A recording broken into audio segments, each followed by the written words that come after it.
Okay student, today we'll discuss energy stored in a parallel plate capacitor, right? We are talking about parallel plate, so let us take a parallel plate capacitor. This is first plate, positively charged.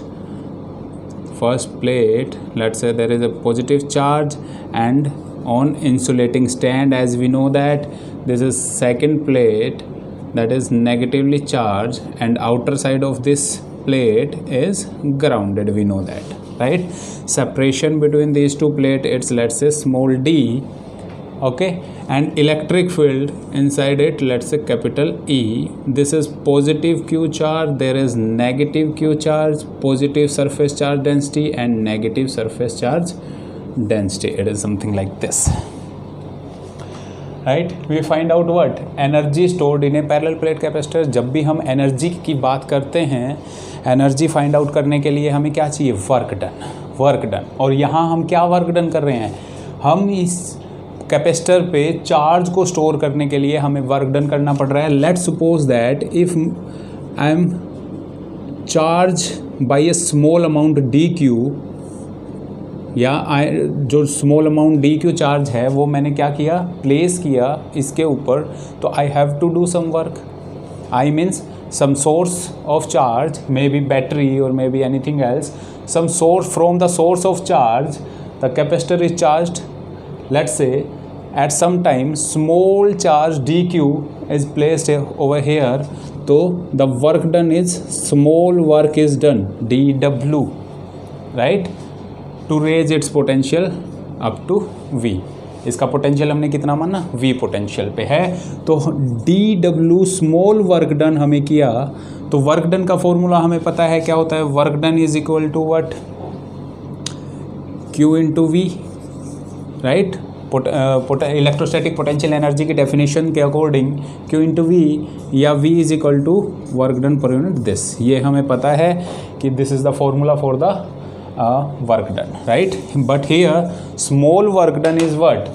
V potential into dq. This is the small work done for this, right? And we know that C is equal to Q by V. We know that C is equal to Q by V, right? So from here we can find out the value of V in term of Q, and here we use at any time we use the small charge Q. We use at any time the charge on this is Q. Maximum charge कितना हो सकता है? Capital Q. Let's suppose that at potential V, but at some time let us take we charge the capacitor at with the charge Q. Okay, so from here potential is what? Potential is Q by C. Put the value this in this, so small work done is Q by C dq. What we have to find out? Energy stored. To find out energy we have to find out work done. So taking integration on both sides like this, right? So this is what work done, which is stored as energy U, which is equal to integration Q by C dq, right? Integration with respect to charge, तो minimum charge कितना हो सकता है? 0. Maximum charge कितना store कर सकते हैं? Capital Q. तो लिमिट क्या हो जाएंगी? 0 to capital Q, 0 to capital Q. Okay, constant term कौन सी? 1/c comes outside 1/c, and Q का इंटीग्रेशन क्या होगा? Q square by 2 over limit 0 to Q. Limit put करेंगे. After putting the limit we get 1/2 Q square by C. That is the electrostatic energy stored inside it. तो energy कितनी stored होगी? Half Q square by C, right? But from this formula we know that C is equal to what? Q by V, और Q is equal to what? CV. by putting the value of Q in this equation. Q is equal to what? CV. तो Q square means C square V square. C से C cancel out, तो half CV square. तो another formula for energy is half CV square, right? Similarly from this formula, यहाँ पे किसकी form में है, Q and C energy, यहाँ C और V। अब Q और V की फॉर्म में लेंगे तो C को हम रिमूव कर सकते हैं, C की वैल्यू यहाँ से इसमें पुट करेंगे तो we get half Q into V। These are the three form of energy stored inside a parallel plate capacitor. According to situation we have to choose कि which equation is applied in the equation or in somewhere, right?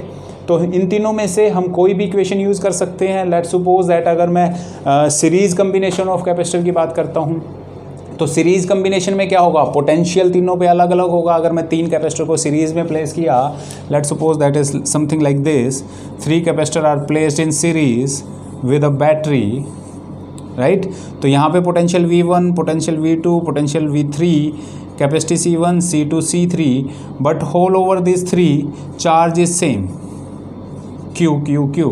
तो यहाँ charge same है, तो हम कौन सा formula use करेंगे यहाँ एनर्जी फाइंड आउट करने के लिए, this one. Why, because charge is constant, तो एनर्जी जो है वो सिर्फ किस पे डिपेंड करेगी, C पे। तो इट इज़ ईजी कि हम दो टर्म्स में से एक को कॉन्स्टेंट कर दिया तो दूसरे के साथ उसका रिलेशनशिप हम, अगर मैं पैरेलल कम्बिनेशन की बात करता हूँ तो हम इस फॉर्मूले का यूज़ करेंगे to find out energy. This is energy stored in a parallel plate capacitor. तो चलिए आइए देखते हैं, हम अगर मैं सीरीज़ कम्बिनेशन में कैपेसिटर्स लेता हूँ तो हमारे पास एनर्जी क्या आएगी। तो हमारे पास एनर्जी के फॉर्मूले कौन कौन से थे, हाफ CV², राइट, और half Q² by C, and the third one is half QV। Remember that जो एनर्जी से जब हम बैटरी, जब हमने किसी कैपेसिटर से किसी बैटरी को कनेक्ट किया तो battery have the energy QV। Battery के पास कितनी एनर्जी है, QV, राइट। और कैपेसिटर के पास जो एनर्जी स्टोर होती है कितनी है, half QV। Okay, let's say this is a capacitor connected with some battery, positive negative, तो इसके बैटरी के पास कितनी एनर्जी थी, Q into V।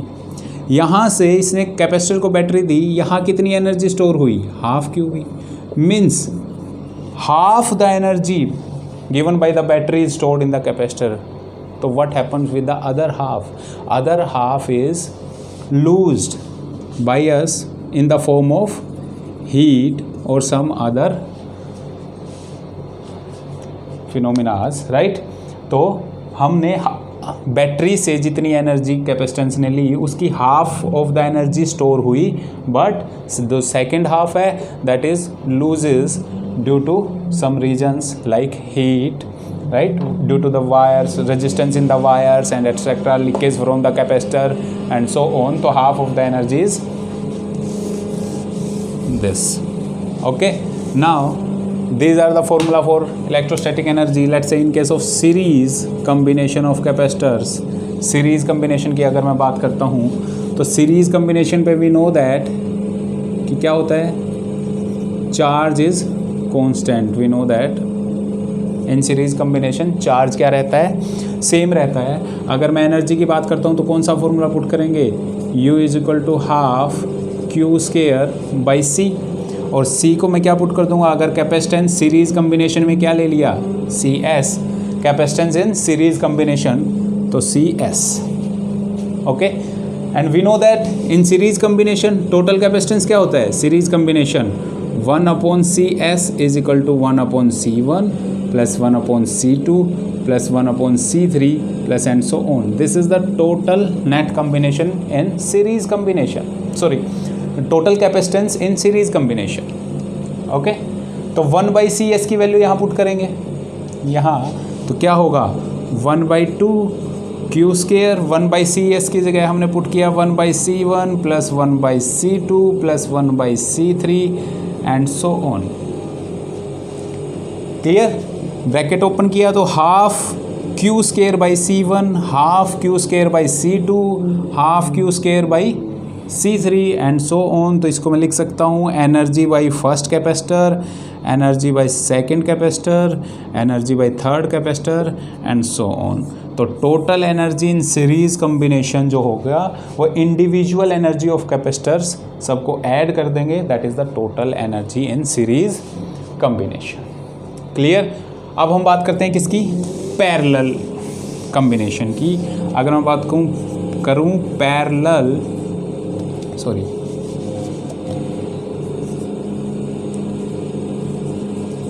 Parallel combination की बात करते हैं। Parallel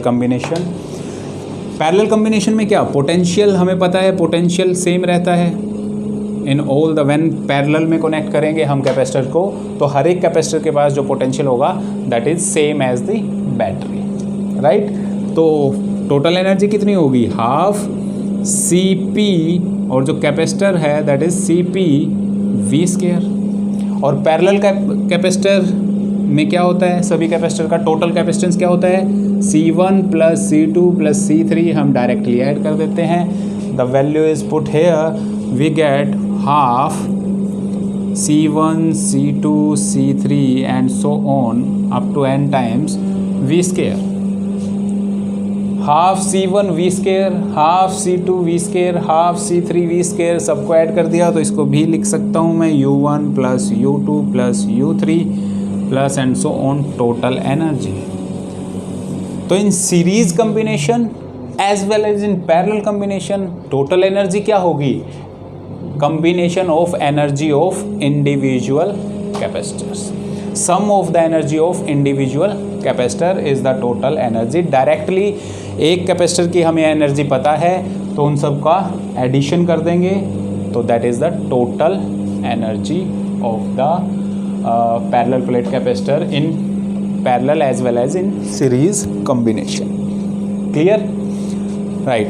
now we are talking about energy density also, right? In this term we are talking about energy density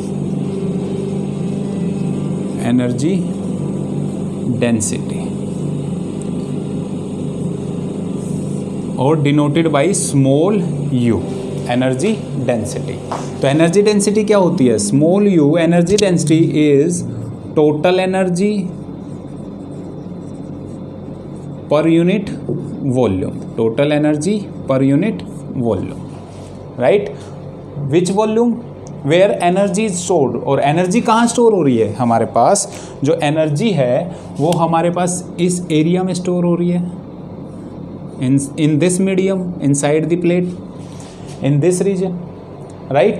तो ये वॉल्यूम कितनी हुई इस रीजन की, area of this plate into d, right, area of this plate into d। तो volume क्या हुई हमारे पास, volume is equal to area A into d, right. And total energy हमें पता है हाफ CV², तो energy density is what, half CV² upon area into में d, energy per unit volume. Clear है। We know that C is equal to epsilon naught A by D. This formula for parallel plate capacitor we know that, and potential is equal to E into D. We also know that, right? दोनों हम यहाँ put कर देंगे, क्या आएगा, half C is epsilon naught A by D. This is C. V is E² D² upon AD तो था ही हमारे पास, तो AD, राइट। D से D² कैंसिल आउट, A से A, तो हमारे पास जो एनर्जी डेंसिटी है small u, that is half epsilon not E²। This is the formula for energy density for parallel plate capacitor. Means यहाँ से हम देख सकते हैं एनर्जी डेंसिटी जो है वो प्रोपोर्शनल है E², energy density is proportional to E². E is what? Electric field, right? Is the electric field between the parallel plate capacitor. This is our energy density, right? And if we are talking about SI unit of U, energy density, तो क्या energy per unit volume, energy की unit क्या, joule, and volume की per meter cube. This is the SI unit for energy density. Okay, and if we are, let's say, suppose there is some medium having dielectric constant K, some medium having dielectric constant K inside it, right? this is for air, but there is some medium, means epsilon m, permittivity m. तो यहाँ क्या होगा, energy density in this case क्या होगी हमारे पास, energy density होगी half epsilon m E square. If I am talking about here, some dielectric medium is placed inside it, not air, some other dielectric medium, then epsilon m E square, right? And we know that epsilon m is what, epsilon r epsilon naught, or epsilon relative permittivity or dielectric constant k epsilon naught. तो जो this is m, right? तो energy density U M is equal to what, half K epsilon naught E square. Okay, and here half epsilon naught E square is what, K U, तो U M, right. तो in term of dielectric constant in air as well as in medium, it k times increased. Energy density is increased by k times than the energy density in air medium. Okay, this is something about energy stored in a parallel plate capacitor and energy density.